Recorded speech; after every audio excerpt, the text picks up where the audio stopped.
I initially wasn't going to report on this, but the problem is it's just been an accumulation of pretty significant issues with Hyundai Ioniq 5 vehicles, with vehicles using LG Chem batteries.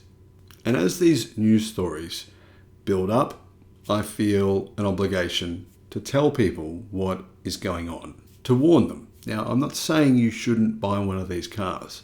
I'm just saying you should be aware of things that have happened. Now, I personally think there is a risk here, and I've reported on these risks over the last 12 months. People think I'm going to unsubscribe. People do unsubscribe from the channel because I tell them my perspective on this, which is me just being totally weirdly autistically honest. Sorry, no offense to autistic people, but sometimes I'm like that. And people they can't handle that, because especially if they bought one of these or they're thinking about buying one, they're so committed to the idea that they hate me for saying this kind of thing. But here it is. Hello, my friends. Welcome to the channel. Great to see you. Thank you for tuning in.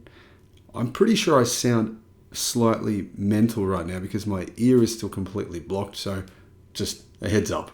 My apologies if I sound like I'm mumbling a little bit. I'll do my best to pronounce my words as well as I can. Earlier this year, there was a massive issue. It was reported about on forums because Hyundai didn't address it with their 12-volt batteries. Now, of course, Tesla had the same problems. They used to, until Tesla went, you know what, it's not worth dealing with crap. Let's change the 12-volt battery to a lithium battery, and then customers won't have batteries dying on them. So 12-volt batteries in Hyundai vehicles, Kia vehicles, EVs, they're still using, I believe, correct me if I'm wrong here, I believe that they are lead acid batteries. And as you can imagine, with the power drain you get from an EV, the 12-volt battery just dies pretty quickly.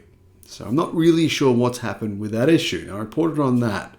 And then what happened was, well, we had a series of issues, like, for example, General Motors with their LG Chem batteries said, we're not going to recall them anymore. They were going to. They changed their minds. They tried to find some alternative fix because it's costing them so much money.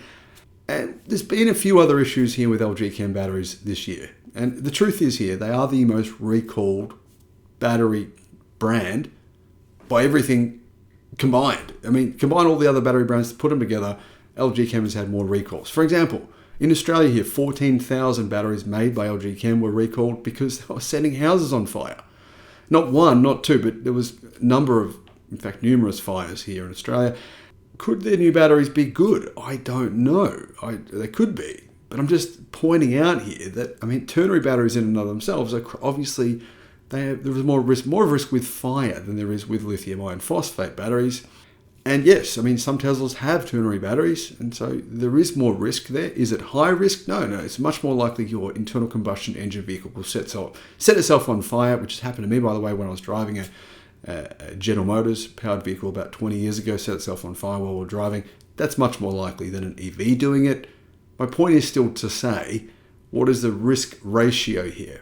Well, now the US has opened a safety probe into Hyundai Ioniq 5 EVs over power loss reports. But before I mention that, there's been a few people lately that have bought EVs, Hyundai. The EVs haven't charged. They've taken them home and they've tried to charge them. They've only charged to 70%. And then Hyundai says, oh yeah, we'll fix that. Don't worry, mate. Weeks later, there's no response. So customers are saying, we want our money back. I just think that's retarded. If you buy a new product, brand new, you try to charge it, it won't charge. You shouldn't get a fix. They should give you a new car. Anyhow, if this has happened with any Tesla EVs and you feel like I'm being unfair to Hyundai here, well, let me know. Send me an email, info@theelectricviking.com, and I can mention that too, if that's a thing. Now, the US opens a safety probe into Ioniq 5 EVs over power loss reports. I've had several emails about this. I felt compelled getting personal emails from people, seeing their personal experiences. I thought it's something everyone should know about. US auto safety regulators are investigating nearly 40,000 Hyundai Ioniq 5 electric vehicles over reports of power loss while driving tied to a battery charging issue. So it just seems like, at what point are people going to say, well, LG Chem, yeah, they're the third biggest battery company in the world, but do I really want those batteries? I don't know. I just think if there's an alternative, yeah. Anyhow, the National Highway Safety Traffic Administration has a preliminary investigation covering 2022 model year vehicles after it received more than 30 consumer complaints alleging a loss of acceleration.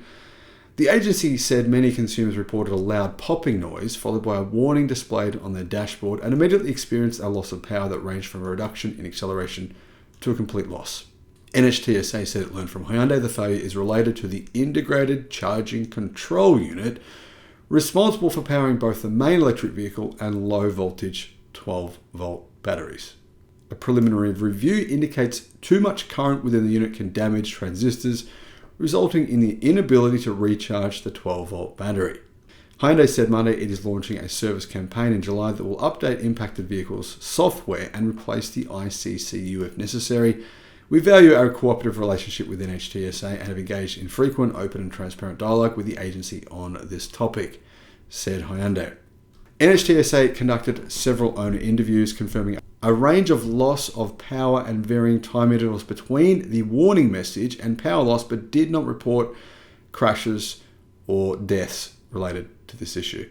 One complaint reported a driver traveling 75 miles an hour, 120 kilometers per hour on a highway using advanced highway assist, and the car became completely unresponsive.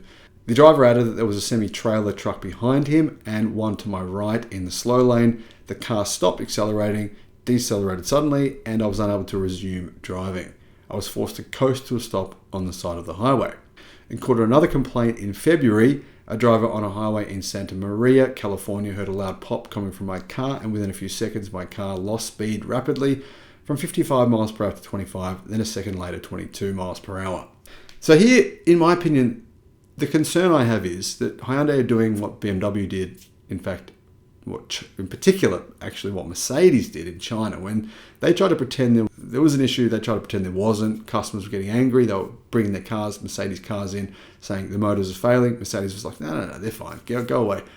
Eventually, the Chinese government had to step in and say, these cars suck. Fix the damn cars. Mercedes was like, oh yeah, but this was 8 months later. The damage had been done. Customers were furious about it. Have you seen EVs, Mercedes EVs selling well in China? No, you haven't. Pretty good reason for that, right? So my point here is, what the hell, Hyundai? People are telling you about this back in February. I'm going to guess that's probably not the first time they knew about this issue. Probably knew about it even before that. That's a long time ago, all right? People emailing me. I've received emails in March, April, May, June. Maybe I should have made a video sooner. Maybe Hyundai would have said, yeah, all right, we'll fix it. So if you're a car company, come on. People tell you this stuff is happening, just fix it. That's what I think. But if you're a consumer, my question is, do you really want these batteries? Now, I say this when you guys know, I love the Ioniq 5. I think when I first saw the Ioniq 5, I probably sound a bit weird. I thought it was the best looking car I'd seen in a decade. I don't know why. I don't know what's wrong with me, if you agree with that or not. Let me know in the comments. But I loved it. I still do. I love the interior. I love the exterior. It's just, I don't know, it's like retro modern. Such a cool looking car. Would I buy one? No. That's just me. Let me know your thoughts in the comments. Would you? Thanks for watching. Bye-bye.